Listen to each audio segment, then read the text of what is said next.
నాకు సర్జరీ ఎలా అయిందో నేను మీకు వీడియో పెడతాను, అసలు పెట్టొచ్చో పెట్టకూడదో నాకు తెలీదు. నాకు పీరియడ్ క్రాంప్ ఉంది, నాకు చాలా పెయిన్ వస్తుంది,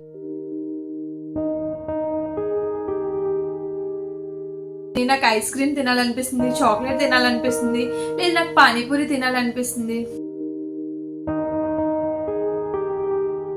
అయితే జెంట్స్ చూస్తున్నారు వాళ్ళకి నేను చెప్తున్నాను, ఫస్ట్ మీరు వాళ్ళకి ఇవ్వడం ఖర్చు. Hey guys, welcome back to my channel. ఈ రోజు అయితే నేను ఒక మంచి ఇన్ఫర్మేటివ్ వీడియో చేస్తున్నాను, ఎవరు అయితే స్కిప్ చేయొద్దు. అండ్ మీ లైఫ్లో మీకు ఇంపార్టెంట్ అయిన లేడీస్ ఎవరైనా ఉంటే వాళ్ళకి ఈ వీడియోని షేర్ చేయండి, ఎందుకంటే ఈ వీడియో వాళ్ళకి కూడా బాగా హెల్ప్ అవుతుంది. అండ్ ఈ వీడియోలో నేను ఇన్ బ్రీఫ్ ఏం చెప్పబోతున్నానంటే, నాకు రీసెంట్గా ఒక సర్జరీ అయింది కదా, ఆ సర్జరీ ఎలాంటి ఫుడ్ తీసుకోవడం వల్ల వచ్చింది and A type of foods నేను అవాయిడ్ చేయాలి.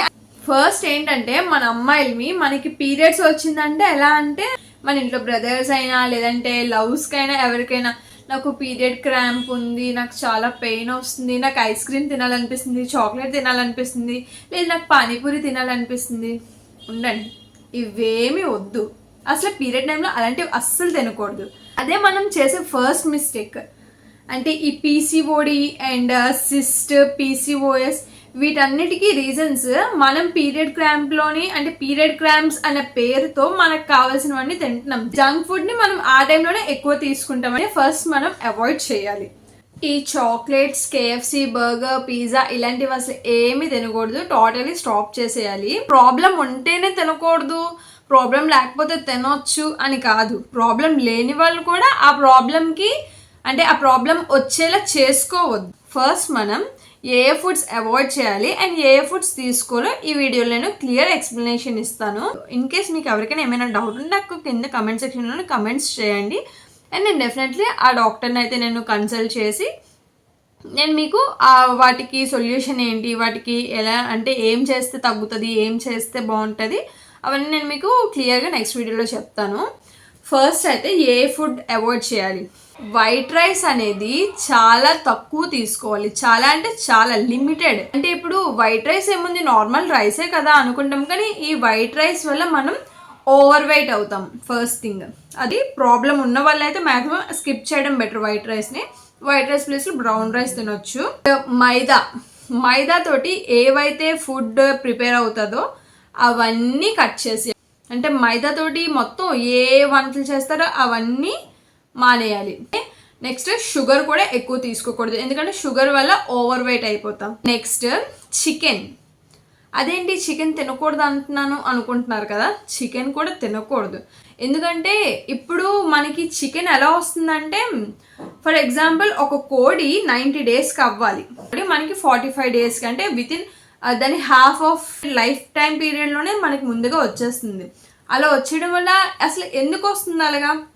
ఇంజెక్షన్స్. సో చికెన్ అనేది మెయిన్ ఇంపార్టెంట్ మనకి ఇలాంటి ప్రాబ్లమ్స్ రావడానికి రీజన్. ఇంకా ఎలాంటి ఫుడ్స్ తీసుకోకూడదు అంటే, అవుట్ సైడ్ ఫుడ్ అస్సలు తీసుకోకూడదు. ఇప్పుడు ఏమేమి తినాలో కూడా చెప్తున్నాను. వైట్ రైస్ తినకూడదు అని చెప్పాను. ఇప్పుడు వైట్ రైస్ ప్లేస్లో బ్రౌన్ రైస్ రీప్లేస్ చెయ్యు. బ్రౌన్ రైస్ కానీ మిల్లెట్స్ కానీ ఏవైనా, లేకపోతే రోటీ అలాంటివి, ఆకుకూరలు అవి రీప్లేస్ చెయ్యు. నెక్స్ట్ మైదా తినకూడదని చెప్పాను, ఎందుకంటే మైదాతో మహా అయితే ఏమవుతాయి, బ్రెడ్, అదే మిల్క్ బ్రెడ్, బర్గర్, పిజ్జా ఇలాంటివి అవుతాయి కదా. బ్రౌన్ బ్రెడ్ కూడా మంచిదే కదా.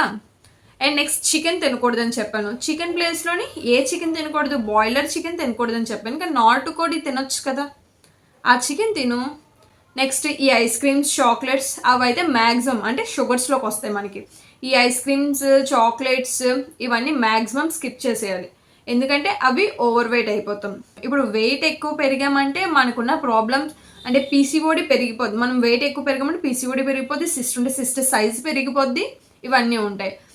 ఇంకా కొంతమంది అనుకుంటాం, నేను వైట్ రైస్ తినట్లేదు, చాక్లెట్స్ తినట్లేదు, బర్గర్, పిజ్జా అలాంటివి తినట్లేదు, ఇంకా సాఫ్ట్ డ్రింక్స్ తాగట్లేదు, సో నాకు ఏ ప్రాబ్లం ఉండదు, పర్వాలేదు అని అనుకుంటాం. కానీ వాళ్ళు అలా డైట్ చేస్తూ కూడా ఇంకా వెయిట్ ఇంకా పెరుగుతున్నారు, తగ్గట్లేదు అంటే వాళ్ళు మాత్రం ఓన్లీ డైట్ ఒకటి చేస్తే సరిపోదు. యోగా చేయాలి, ఎక్సర్సైజెస్ చేయాలి అండ్ వాకింగ్ చేయాలి. ఇవన్నీ చేస్తేనే వాళ్ళ బాడీలో చేంజెస్ అనేవి వస్తాయి. అలా బాడీలో చేంజ్ వచ్చిన తర్వాత మనకంటూ నేనైతే నాకు సర్జరీ ఎలా అయిందో నేను మీకు వీడియో పెడతాను, అసలు పెట్టొచ్చో పెట్టకూడదో నాకు తెలీదు, కానీ ఎందుకంటే మీకు తెలియాలి కదా. ఇప్పుడు ఫర్ ఎగ్జాంపుల్ కొంతమంది నాలో లైట్ తీసుకున్న వాళ్ళు ఉంటారు కదా, వాళ్ళు ఒకవేళ ఈ వీడియో చూస్తే వాళ్ళకి అంటే ఒక భయం ఉంటుంది, అమ్మో ఇలా అవుతుందా ఇలా ఉంటుందా అనుకొని. వాళ్ళకి చేంజ్ వస్తే అది నాకు హ్యాపీ. ఇఫ్ పాసిబుల్ నేను డెఫినెట్లీ పెడతాను, మర్చిపోను.